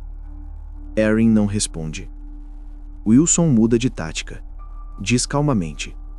Erin, seu pai está vivo. Pausa. Erin levanta os olhos. Olha para o investigador. A expressão do rosto não muda. Nenhuma alegria. Nenhum alívio. Apenas... Verdade? Wilson observa. Esta não é a reação de uma pessoa que soube de um milagre. É a reação de uma pessoa que recebeu uma informação inesperada, desagradável. O investigador confirma. Sim, Terry Cuffey sobreviveu. Queimaduras graves, mas estável. Recupera-se no hospital. Erin aperta os lábios. Pergunta. Ele sabe que estou aqui? Wilson responde. Sim. Quer vê-la? Erin balança a cabeça, rapidamente. Não quero. A advogada Burns intervém, explica. Minha cliente está em choque. Não está pronta para a reunião. Precisa de tempo. Mas o Wilson viu a reação. Não havia choque ali. Havia cálculo. Erin percebeu. O pai está vivo e então ele pode contar a sua versão, refutar a história dela. O detetive continua. Diz. O pai está prestando depoimento. Contou o que se lembra daquela noite. Quer saber o que ele disse? Erin não responde. Wilson conta. Terry não ouviu sua voz naquela noite. Não a viu entre os agressores. Não a viu entre os feridos. Você simplesmente desapareceu. Erin começa a falar, rapidamente. Muda a versão na hora. Diz. Eu me escondi. No guarda-roupa do meu quarto. Ouvi tiros. Fiquei com medo. Subi no guarda-roupa. Fiquei lá o tempo todo. Depois, rastejei para fora e fugi. Wilson anota. Pergunta. Em que guarda-roupa? Erin descreve. Um guarda-roupa embutido no quarto, à direita da cama. O investigador esclarece os detalhes. Quanto tempo ficou escondida? Erin diz. Não sei exatamente. Talvez 1 hora, talvez mais. O que ouviu de lá? Tiros, gritos, depois o cheiro de fumaça. Quando saiu? Quando tudo silenciou. Wilson anota cuidadosamente cada palavra. Depois tira fotografias. O quarto de Erin após o incêndio. O guarda-roupa completamente queimado. Vazio por dentro. Nenhum vestígio da presença de uma pessoa. Se Erin tivesse ficado lá durante o incêndio, não teria sobrevivido. A temperatura dentro do guarda-roupa era crítica. O investigador mostra a foto. Pergunta. Você estava sentada aqui? Erin olha. Permanece em silêncio. Wilson continua. Diz. Peritos forenses investigaram o guarda-roupa. Nenhum cabelo, tecido, vestígios de presença. Você não estava lá. Erin muda a versão novamente. Diz. Talvez não no guarda-roupa. Talvez debaixo da cama. Não me lembro exatamente. Estava em choque. O detetive registra. A versão muda pela 3ª vez em um único interrogatório. Ele tira o depoimento da vizinha Dorothy McGregor. Lê. O carro saiu da casa entre as 3 e as 3:30. Sem faróis. Você afirmou que saiu logo após os tiros, mas o incêndio começou às 3 em ponto. O carro saiu mais tarde. Isso significa que alguém esperou, até que tudo terminasse. Erin permanece em silêncio. Burns pede um intervalo. Wilson concorda. 10 minutos. Quando voltam, Erin muda de tática de vez. Diz, ok, eu estava no carro, mas não por vontade própria. Charlie me arrastou para fora de casa à força, me obrigou a esperar, me ameaçou com uma arma. Wilson esclarece. Quando isso aconteceu? Erin diz, não me lembro. Tudo se misturou. O investigador mostra a correspondência. Mensagem. Não posso estar lá dentro quando acontecer. Sairei antes. Esperarei no carro.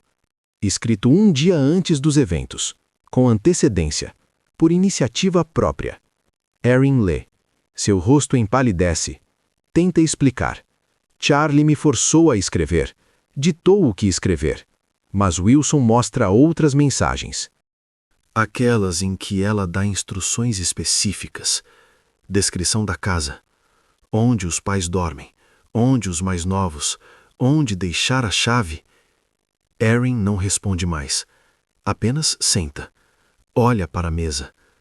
A advogada Burns percebe. O interrogatório falhou. Cada nova versão contradiz a anterior. A mentira foi registrada em vídeo. Os jurados verão isso. Wilson conclui o interrogatório. Erin é oficialmente acusada de cumplicidade em 4 assassinatos de primeiro grau. O julgamento está marcado para junho de 2008. O investigador sai da sala. No corredor, o promotor Sigler o espera. Pergunta: como foi? Wilson responde: ela mentiu 4 vezes em 1 hora, mudou a versão a cada apresentação de prova, e quando soube que o pai estava vivo, não se alegrou, assustou-se. Tudo isso está gravado. Sigler assente, diz: o suficiente para a acusação. Os jurados verão a verdadeira Erin Cuffey, não uma vítima de manipulação. Mas uma pessoa fria e calculista, que planeou o desaparecimento da sua família e esperou no carro enquanto isso acontecia a poucos metros dela. O detetive Wilson continua a procurar o terceiro participante, aquele a quem Wade chamava Matthew, um homem com uma espada. Sem ele, a imagem está incompleta. Passam 2 dias de busca ativa, interrogatório de amigos de Charlie, colegas de construção, verificação de registros telefónicos. Finalmente, a 7 de março, encontram uma pista. Bobby Johnson, 21 anos, trabalhava na mesma construção que Charlie. Demitido em 2 de março, no dia seguinte aos acontecimentos. Mudou-se do apartamento. Tentou sair do estado. É detido na fronteira com a Louisiana, trazido de volta ao Texas. Wilson começa o interrogatório. Bobby está nervoso. Percebe que foi apanhado. Pede um advogado. Mas depois muda de ideias. Diz: quer um acordo. Contarei tudo. O investigador concorda em discutir as condições. Bobby começa a contar. Charlie pediu-lhe ajuda a 28 de fevereiro. Disse que precisava tirar uma garota dos pais dela. Eles a mantinham à força, uma seita religiosa. Pessoas perigosas. Poderiam estar armadas. Bobby concordou em ajudar. Por dinheiro. Charlie prometeu $1.000. Na noite de 29 de fevereiro, eles se encontraram. Charlie, Wade e Bobby. Foram para a casa dos Cuffey, na Silverado de Charlie. Chegaram por volta das 2:30 da manhã. Estacionaram afastados da casa, desligaram os faróis. Bobby diz: alguns minutos depois, uma garota saiu da casa. Erin, calma, sem medo. Aproximou-se do carro, sentou-se no banco de trás. Wilson esclarece: ela parecia uma sequestrada? Bobby balança a cabeça. Não, como se fosse a um encontro. Bobby continua: Erin entregou a chave a Charlie. Disse: a porta está aberta. Todos estão dormindo. H. Charlie, Wade e Bobby saíram do carro.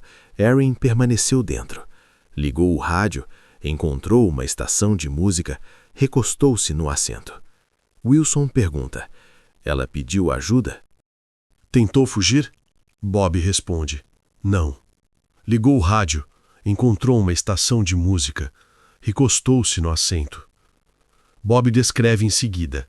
Eles entraram na casa. Charlie tirou uma pistola. Bobby ficou confuso, não entendeu para que servia a arma. Depois começaram os tiros. Bobby assustou-se, correu de volta para o carro. Wilson esclarece: quanto tempo você ficou lá dentro? Bobby diz: 5 minutos no máximo. Ouviu o primeiro tiro e saiu imediatamente. O investigador pergunta: o que Erin estava fazendo quando você voltou? Bobby responde: estava sentada calmamente, ouvindo música. Perguntou por que eu tinha saído tão rápido. Bob disse a ela que havia tiros lá dentro. Erin assentiu. Respondeu: eu sei. Mais tempo se passou. Bob estava ao volante, nervoso, queria ir embora, mas Erin disse: espere, Charlie voltará em breve. Wilson anota cada palavra. Pergunta: quanto tempo esperaram? Bob pensa. Diz: muito tempo. Talvez 1 hora, talvez mais. Todo esse tempo, Erin estava sentada no banco de trás. Trocou de estação de rádio. Verificou o telefone. Olhou pela janela. Não chorou. Não gritou. Não tentou fugir nem ligar para a polícia. Wilson esclarece. Ela tinha um telefone? Bob confirma. Sim. Um Nokia. Ela o segurava nas mãos. Estava trocando mensagens com alguém. Depois o guardou. O investigador pergunta: ela poderia ter ligado para o 911? Bob assente. Claro. Nada a impedia. Eu nem olhei para ela. Estava em choque com o que estava acontecendo. Finalmente, Charlie e Wade saíram da casa. Bob viu fumaça saindo das janelas. O incêndio estava a começar. Eles entraram no carro. Charlie ligou o motor. Wade, no banco da frente, estava em silêncio, pálido. Charlie virou-se para Erin. Disse: pronto. E aqui Bob se lembra de um detalhe que muda todo o caso. Erin olhou para Charlie. Perguntou baixinho: vocês têm certeza de que estão todos mortos? Bob ficou paralisado. Não esperava tal pergunta. Charlie respondeu: sim. Tenho certeza. Erin exalou. Recostou-se no assento. Disse: ok, então vamos. Wilson para a gravação. Pede a Bob para repetir as palavras exatas de Erin. Bob repete: vocês têm certeza de que estão todos mortos? Exatamente assim, palavra por palavra. Ele se lembrava porque soou frio, sem emoção, como se ela estivesse perguntando se ele tinha fechado a porta do carro. O investigador esclarece o último detalhe, a linha do tempo. Quando chegaram à casa, quando Erin saiu, quando entraram na casa, quando voltaram. Bob reconstitui. Chegaram às 2h30. Erin saiu às 2h45. Entraram na casa às 2h50. Ele saiu às 2h55. Charlie e Wade voltaram por volta das 3h30. 1h30. Esse foi o tempo que se passou desde que Erin entrou no carro até o momento em que partiram. 1h30 em que ela poderia ter ligado para 911, fugido, pedido ajuda a carros que passavam. Ela não fez nada, apenas esperou. Ouviu música. E no final perguntou se todos estavam mortos, antes de sair calmamente do local onde sua mãe, 2 irmãos e irmã acabavam de morrer. O promotor Sigler decide realizar um confronto. Charlie e Erin na mesma sala, sob gravação, na presença dos advogados de ambas as partes. 10 de março de 2008, Delegacia do Xerife do Condado de Wood. Eles são colocados um de frente para o outro, uma mesa entre eles. Charlie olha para Erin. Ela desvia o olhar. Sigler começa. Lê os depoimentos de cada um. As contradições são óbvias. Charlie diz que o plano era dele. Erin afirma que foi forçada. O promotor se dirige a Charlie diretamente. Pergunta: por que você fez isso? Por que foi tão longe? Charlie permanece em silêncio por alguns segundos.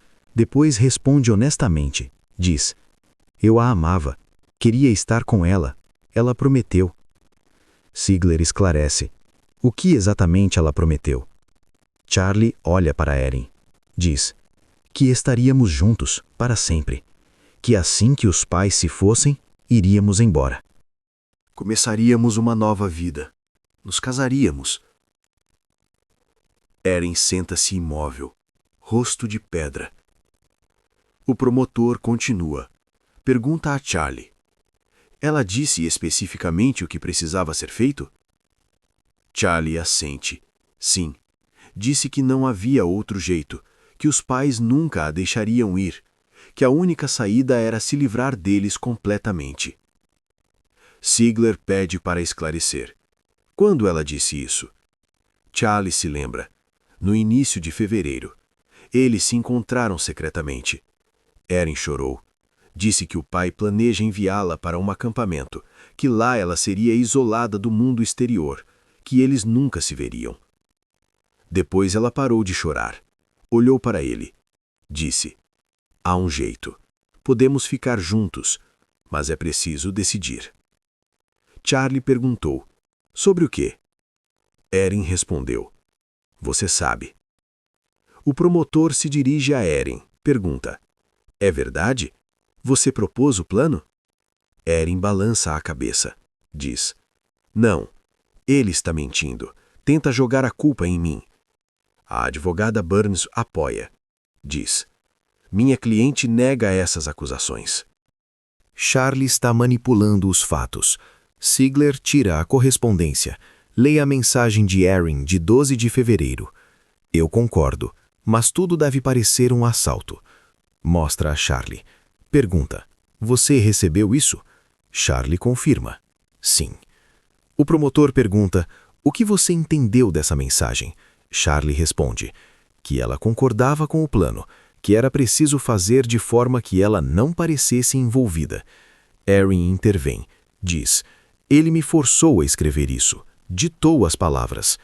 Ziegler mostra outras mensagens, aquelas em que Erin dá uma descrição detalhada da casa, disposição dos quartos, horário de sono da família, onde deixar a chave. Pergunta: ele também ditou isso? Erin não responde. O promotor muda de assunto. Dirige-se a Charlie. Pergunta: ela prometeu algo em troca, além da vida juntos? Charlie fica constrangido, não quer responder. O advogado aconselha a ficar em silêncio, mas Charlie diz: ela prometeu que estaríamos juntos, como marido e mulher, completamente. Ziegler esclarece: você quer dizer intimidade física? Charlie assente, baixinho. Sim. Erin vivia numa família religiosa rigorosa. Sexo antes do casamento, tabu. Mas ela usou isso como uma promessa, como motivação para Charlie. O promotor pergunta diretamente: ela disse que se você fizesse isso, ela estaria com você? Charlie confirma: sim, exatamente assim. O confronto termina. As versões não coincidem. Charlie assume a culpa, mas afirma que Erin foi a instigadora. Erin nega tudo, fala sobre manipulação e coerção. Em 12 de março, o promotor Ziegler apresenta formalmente a acusação. Erin Cuffey é acusada de cumplicidade em homicídio qualificado. 4 acusações. Pela lei do Texas, isso significa a possibilidade de pena de morte para adultos, mas Erin tem 16 anos, é menor de idade. O máximo é prisão perpétua sem direito à liberdade condicional.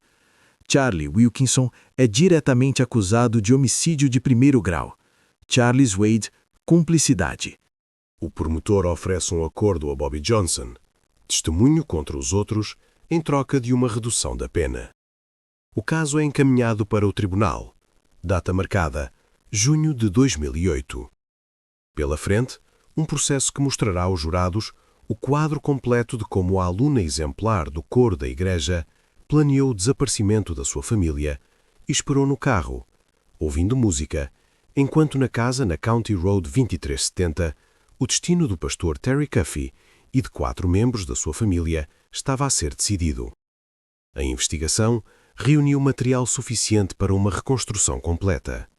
Depoimentos de testemunhas, dados forenses, registros de tempo das torres de telemóvel.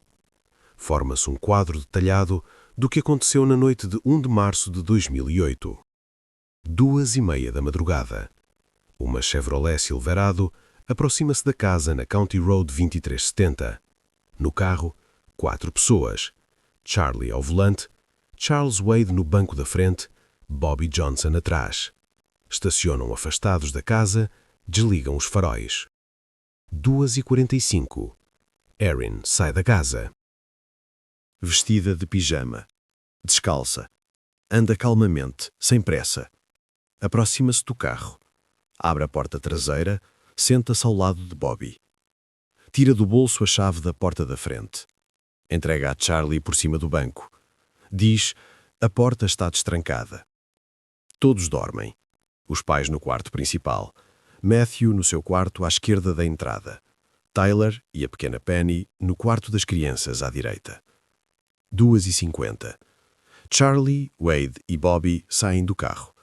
Erin permanece dentro. Liga o rádio, encontra uma estação de música. Música country. Baixo para não atrair atenção. Eles aproximam-se da casa. Charlie insere a chave na fechadura. A porta abre-se silenciosamente. Entram. Bobby vê uma pistola nas mãos de Charlie. Assusta-se. Não esperava uma arma. No carro, Erin troca de estação. Procura outra música. Recosta-se no assento. 2h52. Primeiro tiro. Penny Cuffy acorda com o som. Grita. Acorda Terry. Ele salta, corre para a porta. Segundo tiro. Matthew no corredor. Tenta perceber o que está a acontecer. Cai. Terry sai do quarto. Vê estranhos mascarados. Tenta detê-los. Recebe um golpe na cabeça. Perde o equilíbrio. No carro, Erin ouve os sons, distantes, abafados pelas paredes da casa. Não reage. Olha pela janela. Tira o telefone. Verifica a hora. 2h55. Charlie entra no quarto de Terry e Penny. Ela está no canto do quarto. Pede misericórdia. Um tiro no peito. Wade vai para o quarto das crianças. Tyler e a pequena Penny acordaram com o barulho, assustadas. Wade pega uma espada, o que os peritos forenses mais tarde identificariam como uma katana samurai. Múltiplos golpes, rápidos, metódicos. Bob foge da casa. Não consegue olhar. Entra no carro. As mãos tremem.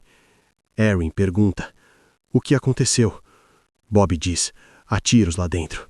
Erin assente. Responde: eu sei. Continua a ouvir música. 3h10. Dentro da casa, Charlie volta para Terry. Ele ainda está vivo, ferido na cabeça, mas a respirar. Charlie não o mata. Deixa-o. Pensa que as queimaduras farão o resto. 3h15. Cheiro a gasolina.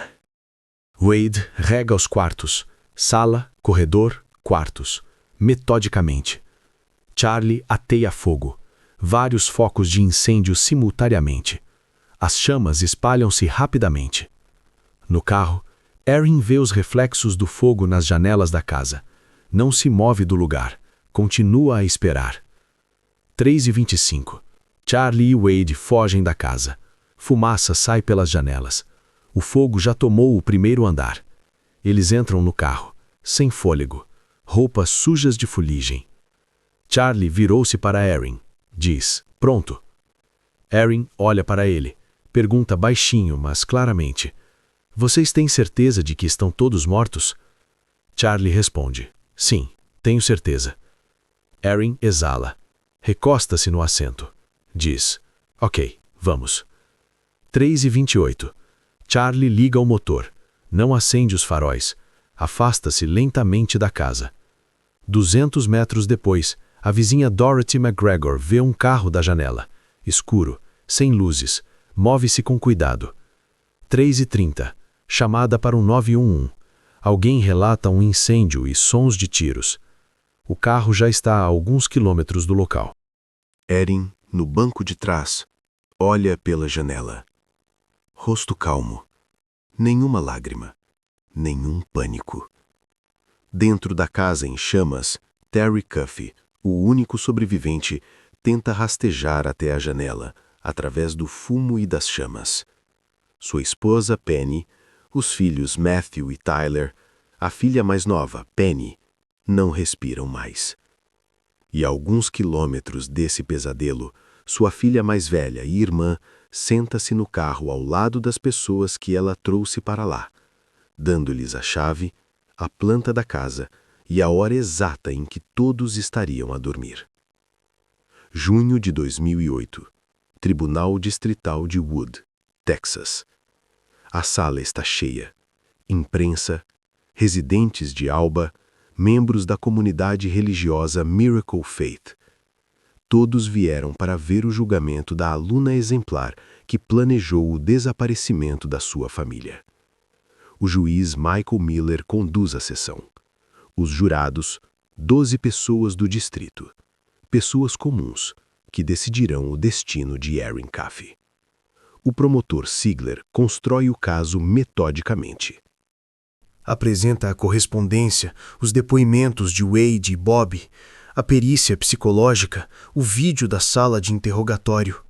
Cada evidência adiciona um detalhe ao quadro geral. A defesa de Burns tenta atenuar.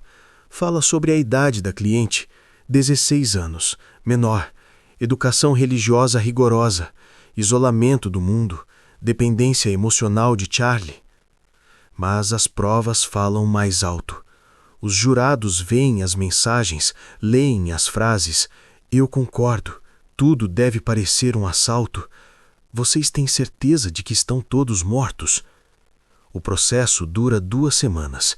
Depoimentos de testemunhas, perícias, reconstrução dos eventos. Todos os dias a sala está cheia. Todos querem entender como isso pôde acontecer. E então chega um momento que ninguém esperava. O tribunal convoca Terry Caffey. O pastor entra na sala. Cicatrizes de queimaduras nos braços e rosto. Move-se lentamente. Ainda não se recuperou completamente. Senta-se no lugar da testemunha. Jura dizer a verdade. O promotor faz perguntas padrão. Terry responde. Confirma os eventos daquela noite. Descreve a perda. Penny, sua esposa, por 38 anos. Matthew, 13. Tyler, 8. A pequena Penny, 6. A voz de Terry falha. Ele faz uma pausa. Recompõe-se. Continua. Sigler encerra as perguntas. Passa a palavra para a defesa. Burns recusa o interrogatório cruzado. O juiz pergunta a Terry: gostaria de acrescentar algo? Terry assente. Pede permissão para se dirigir ao tribunal. O juiz permite. Terry levanta-se. Vira-se para os jurados. Começa a falar. Diz que ele é pastor, que toda a sua vida é serviço a Deus, que a base da sua fé é o perdão. Ele perdeu a esposa, perdeu 3 filhos mais novos, mas ele não quer perder também a filha mais velha. Sim, ela fez algo terrível. Sim, ela está envolvida no que destruiu a sua família. Mas ela ainda é sua filha. Ainda é a pessoa que ele criou, amou, ensinou na fé. Terry diz: eu não quero a execução dela. Não quero mais uma perda. Peço ao tribunal que demonstre misericórdia. A sala fica em silêncio. O promotor olha para a mesa. Os jurados não tiram os olhos de Terry. Ele continua. Diz que o mesmo pedido se aplica a Charlie Wilkinson e aos outros participantes.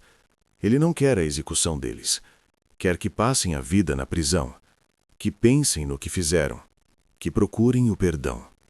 Terry cita a Bíblia. Perdoai e sereis perdoados. Diz que a vingança não lhe trará a família de volta. Que só o perdão dá uma chance de cura. Erin senta-se na mesa dos réus. Olha para o pai. Pela primeira vez em todo o processo, há uma emoção em seu rosto. Lágrimas. Silenciosas. Ela as enxuga com a mão. Terry termina. Senta-se. A sala está em completo silêncio. O juiz anuncia um intervalo. Os jurados retiram-se para a deliberação. Passam 3 dias. Os jurados voltam. Proferem o veredito. Erin Caffey. Culpada em todas as 4 acusações de cumplicidade em homicídio de 1º grau. Resta a questão da pena. No Texas, para tais crimes, a pena de morte é possível. Mas Erin é menor de idade. A lei proíbe a execução de pessoas com menos de 18 anos na altura do crime. O máximo é prisão perpétua sem direito à liberdade condicional. O juiz Miller profere a sentença. Leva em conta o depoimento de Terry, seu pedido de misericórdia. Decide não aplicar a pena máxima. Erin Cuffey é condenada a 2 penas de prisão perpétua consecutivas, mais 25 anos. O direito à liberdade condicional surgirá em 40 anos, em 2048, quando ela tiver 56. Charlie Wilkinson, prisão perpétua sem direito à liberdade. Charles Wade, 15 anos por acordo com o promotor. Bob Johnson, 10 anos pelo testemunho. A sala esvazia-se. Erin é levada algemada. Ela se vira, olha para o pai. Terry senta-se imóvel, as mãos postas em oração. Esta é a última vez que o pastor Terry Cuffey vê sua filha mais velha em liberdade, a jovem que escolheu uma vida com um namorado em vez de uma vida com a família, e pagou por essa escolha com 40 anos atrás das grades, enquanto seu pai permaneceu sozinho com a memória daqueles que ela ajudou a tirar de sua vida para sempre. Após o julgamento, Terry Cuffey teve de reaprender a viver. A casa na County Road 2370 ardeu completamente. Reconstruí-la não tinha sentido. Demasiada dor estava ligada a este lugar. Ele mudou-se para um pequeno apartamento numa cidade vizinha. Continuou a servir na igreja Miracle Faith. A comunidade o apoiou. Ofereceram-lhe para permanecer como pastor. Terry concordou. Disse que a fé era a única coisa que o mantinha à tona. Os primeiros meses foram os mais difíceis. Acordava à noite, relembrava Penny, Matthew, Tyler, a pequena Penny. As cicatrizes físicas das queimaduras curavam-se lentamente, as emocionais ainda mais lentamente. A comunidade angariava fundos para o seu tratamento, operações, fisioterapia, apoio psicológico. Terry agradecia a todas, dizia que sem o apoio das pessoas não teria sobrevivido. 6 meses após a sentença, ele tomou uma decisão. Foi para a prisão feminina de Gatesville Unit. Erin estava detida lá. O primeiro encontro durou 15 minutos. Terry sentou-se de um lado da divisória de vidro, Erin do outro. Falaram por telefone. Terry começou com uma oração. Erin ouviu em silêncio. Depois ele perguntou como ela estava. Erin respondeu brevemente, normal, a acostumar-se. Ele disse que a perdoou, que queria restaurar o relacionamento, que ela ainda era sua filha. Erin não respondeu, apenas assentiu. Terry ia lá uma vez por mês. Cada visita era igual. Oração, perguntas sobre a vida na prisão, tentativas de falar sobre o passado. Erin evitava o assunto, desviava a conversa para outra coisa. 1 ano depois, Terry perguntou diretamente, você se arrepende? Erin olhou para ele. Disse, eu não queria que as coisas acontecessem assim. Terry esclareceu, mas você sabia o que estava a ser planejado? Erin silenciou. Depois respondeu, Charlie me enganou. Eu pensei que ele apenas os assustaria. Terry não acreditou. A correspondência mostrava o contrário. Mas ele não discutiu. Apenas disse, espero que um dia você diga a verdade, a si mesma e a Deus. Passaram-se alguns anos. Terry casou-se novamente. Conheceu uma mulher de outra paróquia, Rebecca, viúva. Também tinha passado por uma perda. Eles apoiavam-se mutuamente. Casaram-se em 2012. Terry continuou a visitar Erin. Rebecca às vezes ia com ele. Tentava estabelecer contato. Erin manteve-se distante. Não queria deixar a madrasta entrar na sua vida. Em 2014, Erin apresentou a primeira apelação. Afirmou que seu advogado tinha trabalhado de forma ineficaz, que não apresentou provas suficientes de sua inocência, que os jurados eram parciais. O Tribunal de Apelação rejeitou. As provas de culpa eram demasiado óbvias. Correspondência, depoimentos de testemunhas, vídeos de interrogatórios. Erin apresentou uma segunda apelação em 2017. Insistiu na revisão. Disse que foi vítima de abuso psicológico por parte de Charlie, que foi forçada a participar. Novamente, uma recusa. Terceira apelação em 2020. Desta vez, Erin alegou que a investigação tinha fabricado provas, que a correspondência foi falsificada, que as testemunhas deram depoimentos falsos em troca de acordos. Peritos verificaram. A correspondência é autêntica. Os metadados coincidem. Os testemunhos de Wade e Bob são confirmados por fontes independentes. A apelação foi negada. A sentença permaneceu em vigor. Ao longo dos anos, Terry deu várias entrevistas. Falou sobre o perdão, sobre como a fé o ajudou a superar a tragédia. Escreveu um livro sobre sua experiência. Os lucros das vendas foram para ajudar outras famílias afetadas por crimes. Nas entrevistas, muitas vezes lhe perguntavam: como você pode perdoar? Terry respondia da mesma forma. Dizia que o perdão não é justificação, é a libertação do fardo do ódio. Que guardar rancor é permitir que o crime destrua não só o passado, mas também o futuro. Perguntavam-lhe sobre Erin. Ele acreditava que ela tinha mudado? Terry respondia honestamente: não sei. Espero. Rezo por isso. Mas só ela sabe a verdade sobre o que está em seu coração. Hoje, Erin Cuffey está detida na mesma prisão de Gatesville. Tem 32 anos. O direito à liberdade condicional surgirá em 2048. Mais 24 anos. Na prisão, ela trabalha na biblioteca, frequenta cursos, escreve cartas a advogados, prepara novas apelações. Em raras entrevistas da prisão, continua a insistir na sua versão.